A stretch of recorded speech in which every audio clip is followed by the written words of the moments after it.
ನಮ್ಮ ರಾಜ್ಯ ಸರ್ಕಾರ ತಮಿಳುನಾಡಿಗೆ ನೀರು ಬಿಡೋ ವಿಚಾರದಲ್ಲಿ ಅದು ರೆಗ್ಯುಲೇಟರಿ ಕಮಿಟಿ ಇರ್ಬೋದು ಅಥವಾ ಮ್ಯಾನೇಜ್ಮೆಂಟ್ ಅಥಾರಿಟಿ ಇರ್ಬೋದು, ಎರಡೂ ಅಥಾರಿಟಿಗಳು ಕೂಡ ಪ್ರತಿದಿನ 3,500 ಕ್ಯೂಸೆಕ್ಸ್ ನೀರು ಬಿಡಿ ಅಂತ ಆದೇಶ ಕೊಟ್ಟಿದ್ದಾರೆ. ನಾವು ಅಂದರೆ ಮುಖ್ಯಮಂತ್ರಿಗಳು ಸರ್ವಪಕ್ಷದ ಸಭೆಯನ್ನು ಕರೆದಿದ್ದೀವಿ. ನಾಳೆ ಕರೆದಿದ್ದೀವಿ, ನಾಳಿದ್ದು ಕರೆದಿದ್ದೀವಿ. ಸರ್ವಪಕ್ಷದ ಸಭೆಯನ್ನು ನಾಳೆ ಕರೆದಿದ್ದೀವಿ. ಸರ್ಕಾರನೇ ನೀರು ಬಿಟ್ಟಿಲ್ಲ.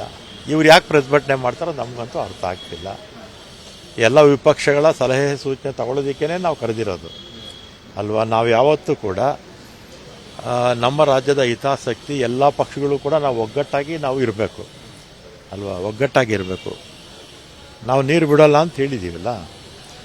ಮತ್ತು ಈ ತನಕ ಇಲ್ಲ, ಇದುವರೆಗೂ ಕೂಡ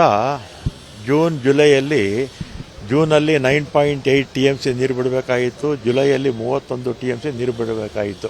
ಅಂದರೆ ಮಳೆಗಳೆಲ್ಲ ಚೆನ್ನಾಗಿ ಬಂದಿದ್ರೆ. ಈಗ ನಾವು ಬಿಟ್ಟಿರ್ತಕ್ಕಂಥದ್ದು ಕೇವಲ 3.5 TMC ಅಷ್ಟೇ 2 ತಿಂಗಳಲ್ಲಿ. ಅದು ನದಿಗಳಿಗೆ ಹೋಗುತ್ತಲ್ಲ, ನದಿಗೆ ನೀರು ಸ್ವಲ್ಪ ಪ್ರಮಾಣದಲ್ಲಿ ಬಿಡಬೇಕಲ್ಲ, ಅಷ್ಟು 3.5 TMC ಮಾತ್ರ ಬಿಟ್ಟಿರ್ತಕ್ಕಂಥದ್ದು. 40 TMC ಕೊಡಬೇಕಾಗಿತ್ತು. ಮಳೆ ಇಲ್ಲ, ಬಿಟ್ಟಿಲ್ಲ ಅಷ್ಟೇ. ಅಪೀಲು ಹಾಕಿದ್ವಿ, ಅದನ್ನು ಮಾನಿಟರಿಂಗ್ ಅಥಾರಿಟಿ ಅಪೀಲ್ ಮಾಡಿದ್ದಾರೆ.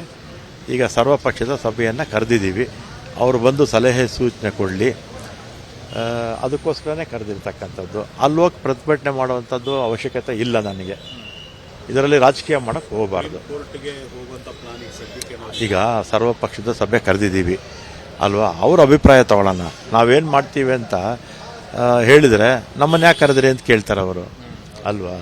ಅದಕ್ಕೆ ಅವ್ರನ್ನೆಲ್ಲ ಕರೆದು ಅಭಿಪ್ರಾಯ ತಗೊಳ್ತೀವಿ. ಆಮೇಲೆ ಅವರೆಲ್ಲ ಏನು ಸಲಹೆ ಕೊಡ್ತಾರೋ ಮತ್ತು ಮುಖ್ಯಮಂತ್ರಿಗಳು ನಮ್ಮೆಲ್ಲರ ಜೊತೆ ಚರ್ಚೆ ಮಾಡಿ ತೀರ್ಮಾನ. ಯಾವುದು ರೈತ ವಿರೋಧಿ ಸರ್ಕಾರ ಅಂತ ಬಿಜೆಪಿ ಅವರ ಆರೋಪ. ರೈತ ವಿರೋಧಿ ಸರ್ಕಾರ ಆಗಿದ್ದರೆ ನೀರು ಬಿಟ್ಬಿಡ್ತಾ ಇದ್ವಿ. ನಾವು ರೈತರ ಪರ ಇರ್ತಕ್ಕಂಥ ಸರ್ಕಾರ, ನಾವು ರೈತರ ಪರ ಇರ್ತಕ್ಕಂಥ ಸರ್ಕಾರ ನಮ್ಮದು. CWMA ಇಮಿಡಿಯೇಟ್ಲಿ ರಿಲೀಸ್ ಮಾಡಿ ಅಂತ ಸೂಚನೆ ಕೊಟ್ಟಿದ್ರು ಕೂಡ ನಮ್ಮ ಸರ್ಕಾರದಿಂದ ಈಗ ಬಿಡದೇ ಇರೋದ್ರಿಂದ ಎಲ್ಲೊಂದ್ ಕಡೆ ಅವ್ರು ಕೊಟ್ಟಂತ ಆರ್ಡರ್ಸ್ ವಿರುದ್ಧ ಹೋದಂಗೆ ಆಗುತ್ತಾ? ಆ ಟೆಕ್ನಿಕಲ್ ಅಂಶನೂ ನಾವು ನೋಡ್ಬೇಕಾಗುತ್ತಾ? ಈಗ ಅದನ್ನೆಲ್ಲ ಕೆಲವು ವಿಚಾರಗಳು ಮಾತಾಡಬಾರ್ದು ಮಾಧ್ಯಮದಲ್ಲಿ, ರಾಜ್ಯದ ಹಿತದೃಷ್ಟಿಯಿಂದ. ಕರೆಕ್ಟಾ ಸರ್? ಈ ಸಂದರ್ಭದಲ್ಲಿ ತಮಿಳುನಾಡು CM ಅವರು ಬರ್ತಾ ಇರೋದು ಸೂಕ್ತ ಅಂತ ಅನ್ಸುತ್ತಾ? ಯಾಕೆಂದ್ರೆ ಚರ್ಚೆ ಮಾಡೋದಕ್ಕೆ ಅವರು ಏನು ಉಳಿದಿಲ್ಲ, ಏನೂ ಉಳಿದಿಲ್ಲ. ಏನೋ ಬರ್ತೀವಿ ಅಂತ ಹೇಳ್ತಾರೆ, ಬರೋರ್ನ ಬೇಡ ಅಂತ ಹೇಳೋಕ್ಕಾಗತ್ತಾ? ಆದರೆ ನಮ್ಮ ಸ್ಟ್ಯಾಂಡು ಫರ್ಮ್ ಆಗಿರುತ್ತೆ.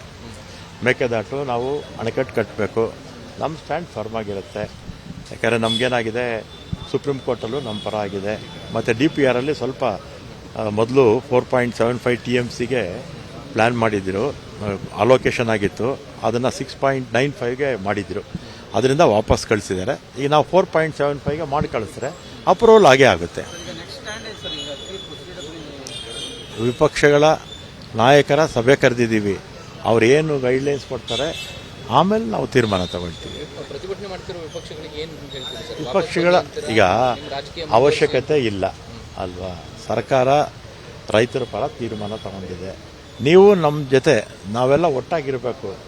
ರಾಜ್ಯದ ನೆಲ, ಜಲ, ಭಾಷೆ ವಿಚಾರ ಬಂದಾಗ ಎಲ್ಲ ಪಕ್ಷಗಳು ಒಟ್ಟಾಗಿರಬೇಕು. ಈಗ ತಮಿಳುನಾಡಲ್ಲಿ, ಬೇರೆ ಬೇರೆ ರಾಜ್ಯಗಳಲ್ಲಿ ಅವರ ರಾಜ್ಯದ ಹಿತಾಸಕ್ತಿ ಬಂದಾಗ ಅವರೆಲ್ಲ ಒಗ್ಗಟ್ಟಾಗಿರ್ತಾರೆ. ಅದರಿಂದ ಒಗ್ಗಟ್ಟಾಗಿರೋಣ ಅಂತ ಹೇಳ್ತೀನಿ ಅಷ್ಟೇ. ಕ್ಯಾಬಿನೆಟ್ ಸೋಮವಾರ ಅಂತಿದ್ದಾರೆ ಸರ್, ನಿನ್ನೆ CM ವಾಪಸ್ ಬಂದರು. ಎಲ್ಲ ಲಿಸ್ಟೆಲ್ಲ ಕೊಟ್ಟು ಬಂದಿದ್ದಾರೆ. ಸಿದ್ದರಾಮಯ್ಯ ಅವರು, ಇವರು, ಹರಿಪ್ರಸಾದ್ ಅವರು ಎಲ್ಲ ಆಗ್ಬೋದು, ಸೋಮವಾರ ಆಗ್ಬೋದು.